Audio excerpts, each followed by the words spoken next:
करो। बात करो भाभी। अभी तो इनका फरमाइशी कार्यक्रम चलेगा। कितने बजे तक चलेगा रात में? 10 बजे रात तक।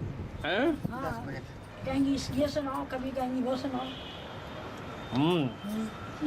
नीचे देखिए, नीचे देख के डर लगता है आपको? डर तो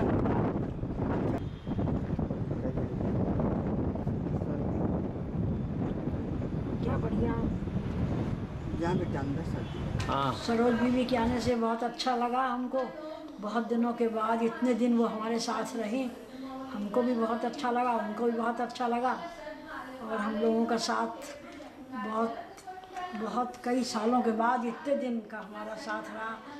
वो हमको कभी छोड़ती नहीं थी, हर समय हमारे साथ साथ रहना, साथ साथ आना जाना। हमें भी बहुत अच्छा लगा। हमारी भी लगता है कुछ लाइफ बढ़ गई उनके आने से। तुम्हारी दादी जो थी थोड़ी सीधी थी और वो तुमको बहुत प्यार करती थी। हाँ भाभी, और कुछ बताओ। अब बताइए। पैसे गाड़े थे उन्होंने? हाँ, पैसे किसी को देती नहीं थी। एक बार उन्हें पैसे गाड़ दिए।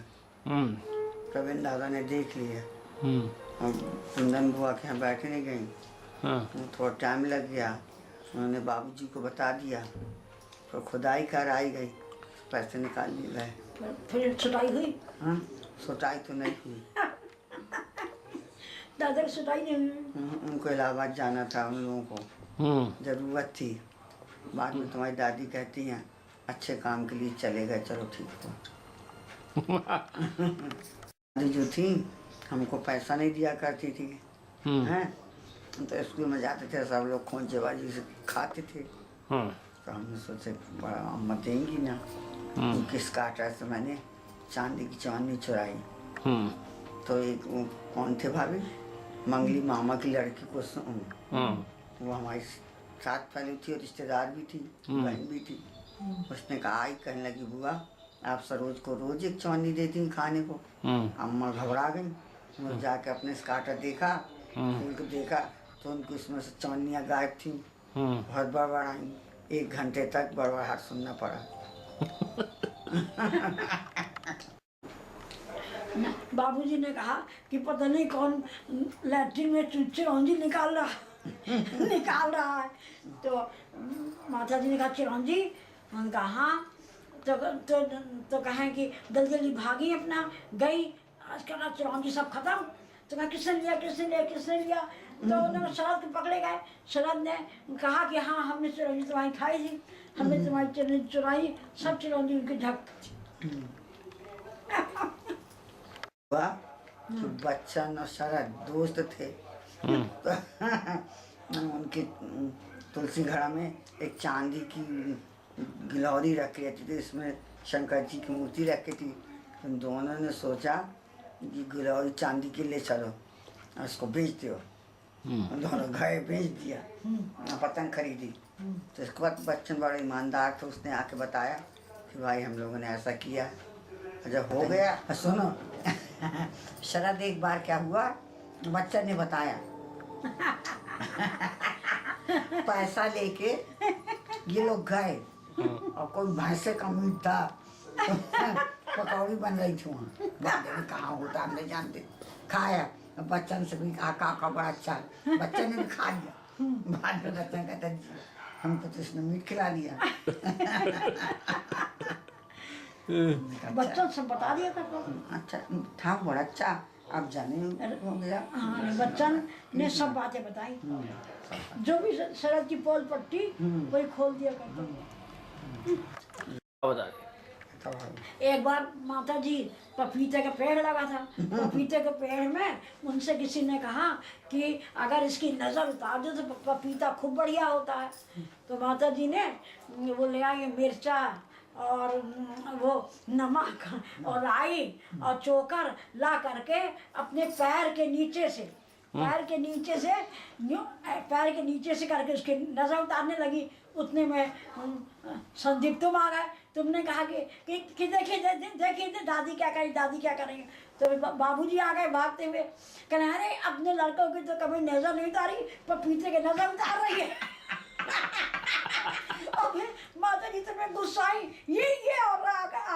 शिकायत कर देता है बाबा से जाके। आपकी उंगली कैसे टेढ़ी हो गई? कौन सी दिखाई, कौन सी उंगली टेढ़ी हो गई? चलिए, उंगली टेढ़ी कैसे हो गई? ऐसे टेढ़ी हुई कि बाबूजी पढ़ाते थे और वो इंग्लिश का याद करने को मीनिंग देते थे, तो वो चले गए और एक मीनिंग सुनाने में एक छड़ी पड़ती थी, तो वो छड़ी जब पड़ी तो हमने ऐसे लगाया हाथ, तो इसमें पड़ गई, टूट गई, तो उसमें सूजन आ गई, हमने बताया नहीं और वो फिर टेढ़ी जुड़ गई। 8-10 दिन दर्द हुआ तो ठीक हो गई। उसके मौसा जी खिलाते थे, कुछ ऐसे कहते थे सुनो तो मौसा जी खिलाया करते थे क्या? बचपन में जब वहाँ था। जब यहाँ आया तो जब बाबूजी ऑफिस जाने लगे तो जल्दी आना, गुल्ला खस्ता लाना। गुल्ला? हाँ, तो गुल्ला मौसा जी खिलाते थे, तो वो उनको ऐसे तो बाबूजी से कहा करते शरद को। गुल्ला खस्ता वहाँ कहाँ मिलेंगे बोल में। तो बाबूजी देवेंद्र दरवाजे से मिठाई मंगवा देते थे, रसगुल्ला। और बात क्या हुआ कि बाबूजी ने तुम्हारे नए जूते मंगवाए, तो तुम हर चीज भगवान को दिखाते लेते थे, तो जूते दिखाने का हाथ जूते नहीं दिखाए जाते बाबा। याद है आपको? याद नहीं ठीक से, आपको खूब याद है।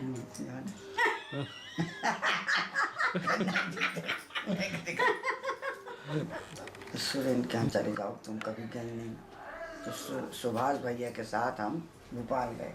दादा बहुत खुश हुए, दौड़े आए सीढ़ी से हमारा सामान ली और तुम्हारी मीनू नाचने लगी। बीनू नहीं, बीनू कहने लगी पापा पहली बार तुम्हारी ये बहन आई है, बड़ी खुशी। अब भैया दूसरे दिन क्या हुआ कि तीसरे दिन तैयारी रख गई भोपाल घुमाने की, तो हम भैया उठे तैयार होने लगे। बगल में मुन्ना भैया की चप्पल रखी थी, वो चप्पल पहनी, वो चप्पल बहुत बड़ी थी और उनका मोजाइकदार फर्श था, तो जो बाथरूम में घुसे फिसल गए, टांग टूट गई।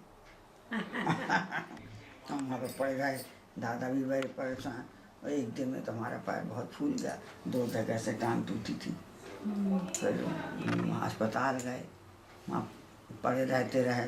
रास्ता चढ़ा? हाँ, रास्ता चढ़ा। इसके बाद दादा जाते थे, दिन भर बैठते थे और रात में भाभी जी देखती थी वहाँ पे। दादी हमारी कुंदन बुआ भी पहुँची, तो कुंदन बुआ भी रही दादा के यहाँ, तो उन्होंने दादा से कहा ये बहन तुम्हारे पास कभी तक कभी नहीं आई, भगवान ने मौका दिया, तुम इसकी सेवा करो। हैं? तो दादा हंसने लगे। बुआ जी हमारी कुंदन बुआ भी रहती थी, दादाजी थे, हमारी सेवा करने लगी थी। 4-5 साल की रही होगी भाई, हैं? तो ये जो हम इसको ना अम्मा अच्छी लगे ना कुंदन बुआ, पता नहीं क्यों, तो ये इन लोगों की चप्पल छिपा दे, बेचारी सो उठते अम्मा कभी चप्पल छिपा दे बुआ की, फिर बेचारी 3 दिन तक संकोच किया, क्या इससे कहें। चौथे दिन कहती देख तेरी माँ को भी मारूंगी, तुझको भी मारूंगी, तो कल से मेरी चप्पल छू। तो डर गई। पता नहीं वो बाबूजी से भी बहुत डरती थी, बाबूजी वहाँ खड़े हो तो वहाँ से बच के निकालती थी। माता जी ऊपर से लिए छिल के भाग जाए। नहीं, धोती कुर्ता वाला उसने अभी देखा नहीं था, तुम्हारे का मैं 5 साल की थी, तो धोती कुर्ता और बाद में छड़ी लिए रहते थे। तो डरती थी, चिढ़ती भी थी, यहाँ खड़े हो तो ऐसे निकले। इंटरमीडिएट में हम गए थे साउथ मलाका में इंटरमीडिएट पढ़ने, क्योंकि हमारी चमेली बुआ की इच्छा थी कि तीनों लड़कों ने वहाँ पढ़ा है, हम चाहते हैं भाई साहब सरोज को भी भेजो, तो हम भी गए थे। और चुनुआ ने मुनुआ ने सब हाई स्कूल पास किया, तो अपने बाप से कहा मुझे इंटरमीडिएट पढ़ना बाहर, बांदा में था इंटरमीडिएट, मगर उसको धुन थी, तो बेचारे उनके पास पैसा नहीं था, तो चमेली बुआ ने कहा हमारे यहाँ रह लेगा, रहा। और उसको और दादा तुम्हारे पापा को मुनुआ को एक ही रूम मिला। हाँ, तुम्हारे पापा बड़े सफाई पसंद थे, अपना रूम बड़ा चकाचक, उनके जूते बिल्कुल साफ। और भैया ये पहुंच गया, ये तो घर से गटर था, इसको कुछ आता नहीं था, वो अपने कपड़े अपने जमीन में छोड़ रहा, संदीप का ऐसा फुसला। अब जब दादा चले जाएं और ये चला जाए तो भैया मैं उसका संदूक बंद कर दूँ, उसे कपड़े उसमें भर दूँ। मैं दादा दूसरे दिन कहते कि तुम जाओ कमरा खाली करो। उन्हें गुस्सा आ जाती, अब कितने दिन तक उन्होंने तो भैया हम उसका ये काम कर देते थे मनुआ का, उसके कपड़े पे धर दें, उसको कस बंद कर दें। ये दादा उसको अपने कमरे से निकाल देते। बहुत आनंद से थे और बहुत सुंदर थे तो भाई तरह हैं, और फर्स्ट आते थे हमेशा। सफाई, जूते की सफाई। हाँ, और जूते का तो देख लो मुँह चमकता था, सुबह उनका फर्स्ट काम था जूते। और एक बार क्या हुआ, रविंद्र लल्ला दादा उस समय मिडिल क्लास में थे, बांदा में मिडिल क्लास बोर्ड का एग्ज़ाम होता, और रविंद्र दादा कहे में थे इंटरमीडिएट में, सुरेंद्र दादा शायद BA में थे। तो उस बार रिजल्ट देर से निकाल रहा था, तो सुरेंद्र दादा कहें उनकी पता नहीं रिजल्ट नहीं निकलता। गबू दद्दा थे पड़ोस में, तुम जानते नहीं, उनकी डेथ हो गई थी। गबू महाराज। हाँ, गबू महाराज आप जानती हैं, दादी थी तले वाली की जगन्नाथ पंडित जी के पिताजी। हाँ, उनको बुलाया, गबरू महाराज यहाँ आइए जरा, और एक की खन्नी दे दिया। हाँ, तो हाथ देखिए। हाँ। गबरू कहते हैं तुम तो बहुत अच्छे नंबर से फर्स्ट पास हो गए हैं। इसके बाद अरविंद दादा ने अपना हाथ दिखाया, तो कहते तुम्हारे में संदेह है, और लल्ला दादा से कहा तुम्हारे पापा से कि तो फेल हो जाओ। अब सुनो, तो पहले रिजल्ट आया, लल्ला दादा का रिजल्ट आया मिडिल का, दादा तुम्हारे पापा फर्स्ट थे। दादा साइकिल में आ गया रिजल्ट आ गया। उसके बाद रविंद्र दादा का आया, वो सेकंड थे। हैं तुम्हारे सुरेंद्र दादा कहते लगता गबरू महाराज कब उल्टा निकाल रहा फिर तो ना हो जाता। उनका बहुत बाद में निकला बाबू। तो फिर भैया उनको नहीं करनी पा गए थे ना, तो उनका बता दिया तुम फर्स्ट आओगे। वो पास हो, वो भी सेकंड डिवीजन, मगर लल्ला दादा को बता दी तुम फेल हो जाओगे। उनका फर्स्ट आया, तस दादा कहने लगे गबरू महाराज को गड़बड़ मालूम पड़ते। बच्ची जिया हमारी बड़ी बुआ ने, कुंदन बुआ ने, और हमारे रामनारायण भाई साहब भोपाल वाले, जानते भोपाल बाबू, और उनके पिताजी, वो जो थे बहुत अच्छे इंसान थे। उन्होंने बुआ ने, वो तो भोपाल में रहते थे हजारीबाग में। हाँ, वो इंजीनियर थे वो भी, पर ये लल्ला दादा बांदा में रहते थे, और हमारी बुआ भी बांदा में थी। तो उनके घर का सारा भार बुआ को, लल्ला दादा के ऊपर था। लड़कियों का तिलक जाना, उन्होंने कहा मैं सब लल्ला बाबू को पद सौंपता हूँ जितेन को। तो कम्मों का तिलक लेके जाना, कम्मों को बुलाना, दीवा गए।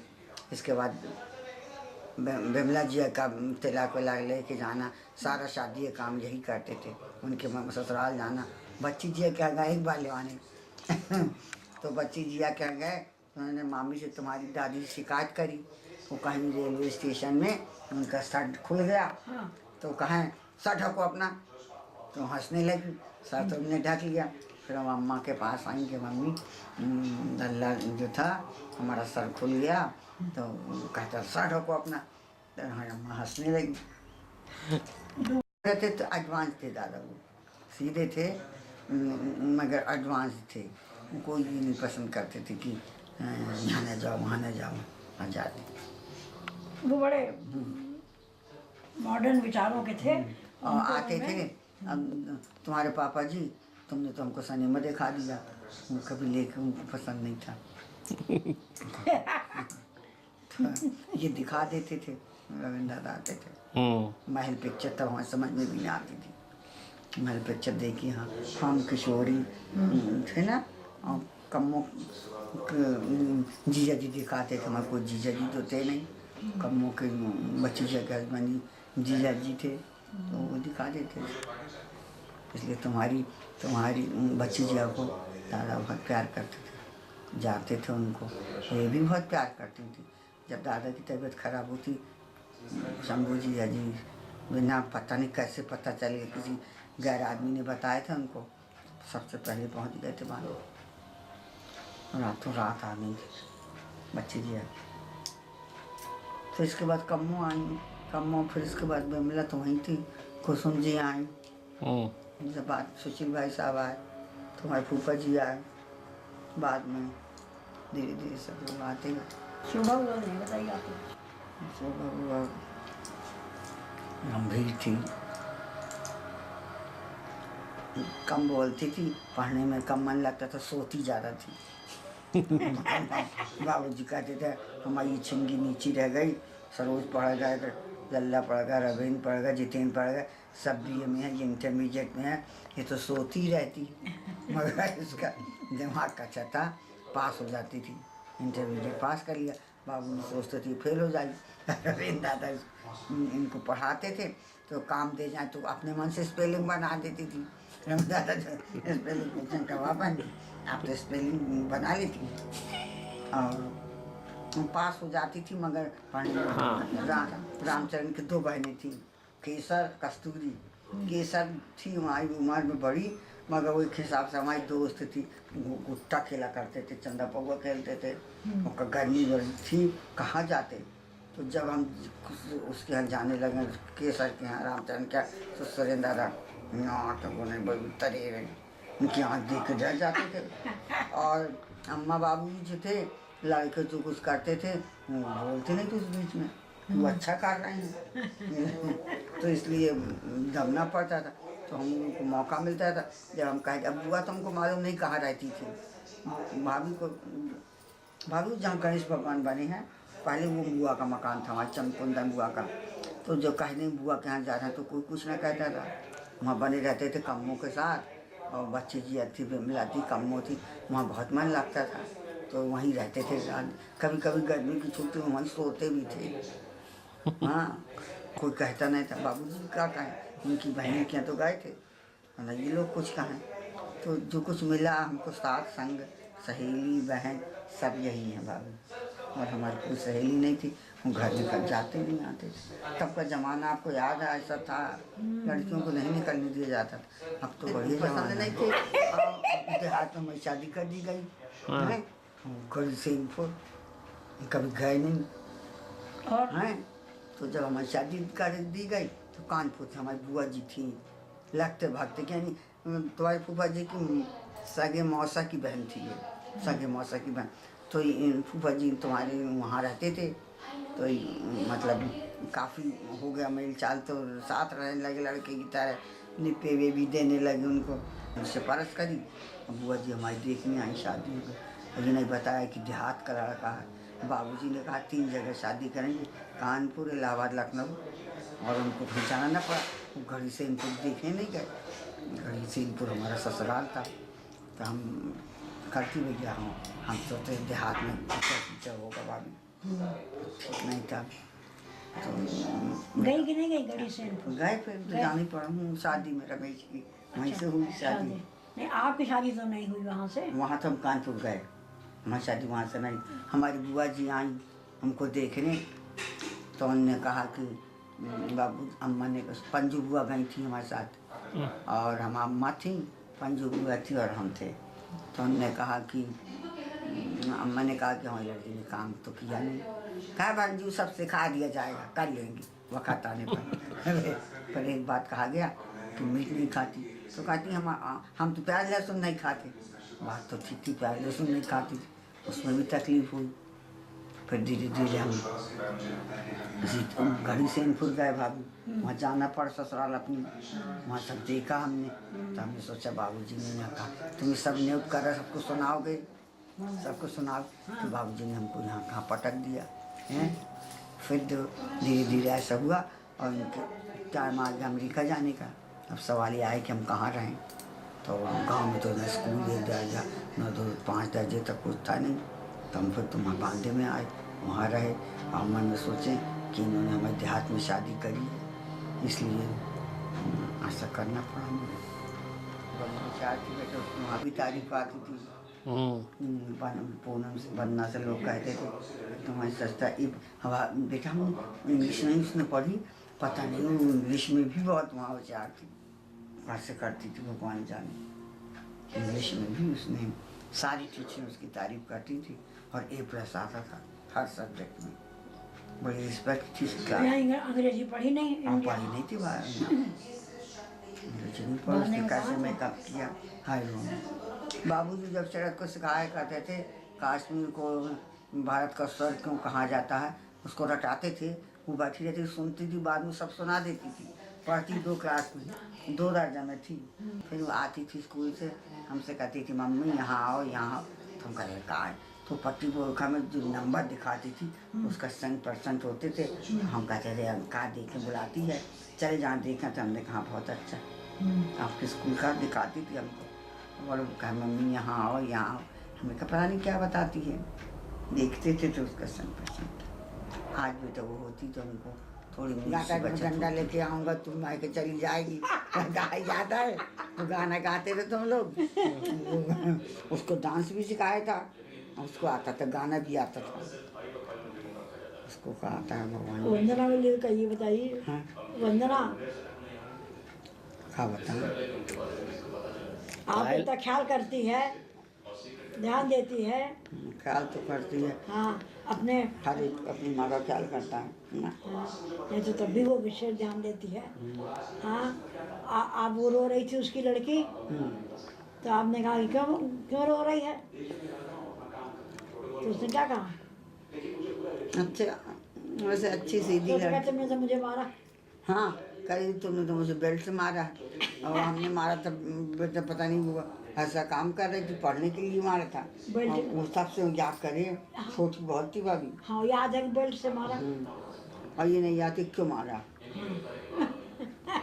उसका कहना है कि पूनम की डेथ हम लोगों के कारण हुई है, इंडिया को भेज दिया तुम लोगों ने। उसका ये बात अभी तक दिमाग से नहीं गई है। हम आके हम लोगों को गिल्टी ठहराती है कि हमारी वजह से उसकी डेथ हुई। तो उसका ये मलाल जा नहीं रहा दिल से, और हम इसको दूर नहीं कर सके। सोफिया बिल्कुल पूनम की तरह है, लगता तो है। और यही बात है उसकी। बेटा हम पूनम को बहुत मिस करते हैं। शक्ति तो की, पर हम क्या करें, बच्चों, हर माँ बाप अपने बच्चों को अच्छाई के लिए करते हैं। शक्ति तो शरद भी अभी तक। शक्ति तो किया बेटा हमने बच्चों के साथ, बाबूजी ने भी किया। इतने छोटे बच्चों को 4 बजे से उठा देते थे, तो वो मुन्ना जमा गया चप्पे में चर्चा से कि आप क्या सुबह से भजन करते हैं, मुझको बाबूजी जगा देते हैं 4 बजे।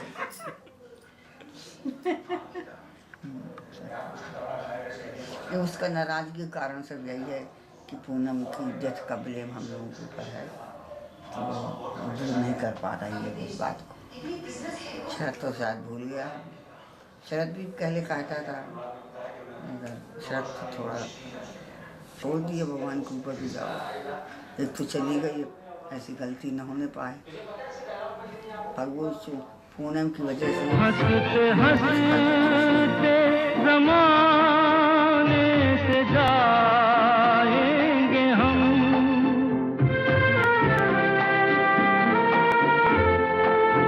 जाएंगे पर किधर है किसे ये खबर, कोई समझा नहीं, कोई जाना नहीं।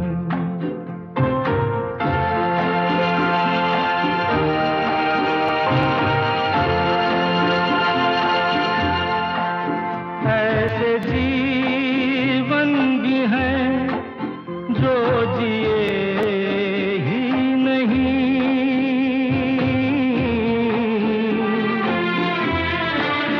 जिनको जीने से पहले ही मौत आ गई। फूल ऐसे भी हैं जो खिले ही नहीं, जिनको खिलने से पहले फिजा खा गई।